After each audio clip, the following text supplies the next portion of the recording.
Did you know that there is somewhere that you can go to meet some of the best developers in your community in person without an appointment? If you enjoy this video and find value, please give it a thumbs up and subscribe to our channel for more great content. We release videos every week, so hitting that bell icon will ensure you never miss a post. Don't forget to share this with your friends and colleagues. One of the other things you can do, and this is not only a way to build rapport with them, but a way to just become more knowledgeable about what's going on in your area, is to attend local commission meetings. Commission meetings are, if you don't do nothing else, if you just go to commission meetings are a gold mine for building direct relationships with developers. And the reason why they're a gold mine for building direct relationships with developers is because developers usually need what are called variances to build, because a lot of times they want to build more density or larger communities than the current zoning will allow. And in order for them to do that, they need a variance. In order to get that variance, they have to go speak to all of the commissioners in a particular area and ask for a variance. They have to make the case on why these homes will increase the tax base and add value to the community and all that other great stuff. Sometimes people in the community are really happy about that. Sometimes people don't want that to happen. But in both cases, the developer shows up to commission meetings, usually in person. He usually will have whoever's there to support his case. So the developer will show up. Most times when I'm at commission meetings, I'll say the developer and the architect.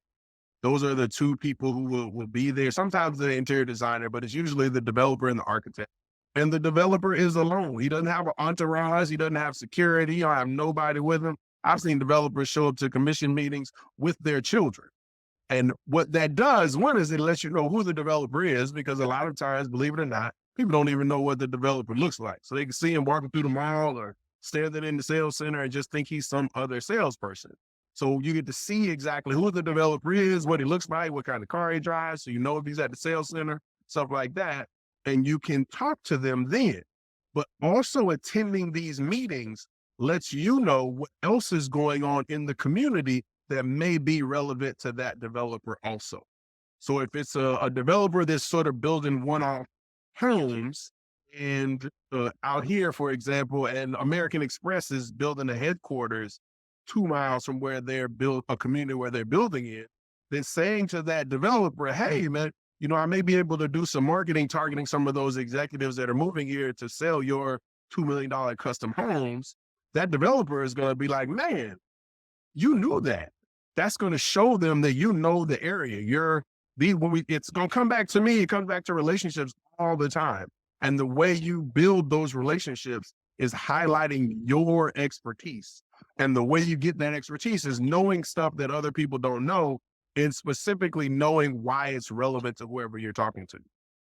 Going to a commission meeting, and I would recommend that if you have never been to a commission meeting in your community, whatever area you farm, you need to find out when their next commission meeting is and just go sit in the meeting and watch. It will open your eyes to how the political process in your community works, specifically as it relates to real estate, but it will also open your eyes to how developers approach different commission issues for variances or setbacks or development processes, and how the current commission feels about new development. When you know those sentiments, then you have better talking points for when you're talking to a developer, or you're talking to a potential developer, or even if you're talking to a client who's thinking about buying in a very early phase development, to understand what's going on. Ways to be able to highlight your expertise is to know these things. And it's not rocket science. You just got to be present at the meeting to see what's going on. So that was a really long way of telling you the best way to build rapport with custom builders is knowledge. The best way to get that knowledge as it relates specifically to your community is going to commission meetings.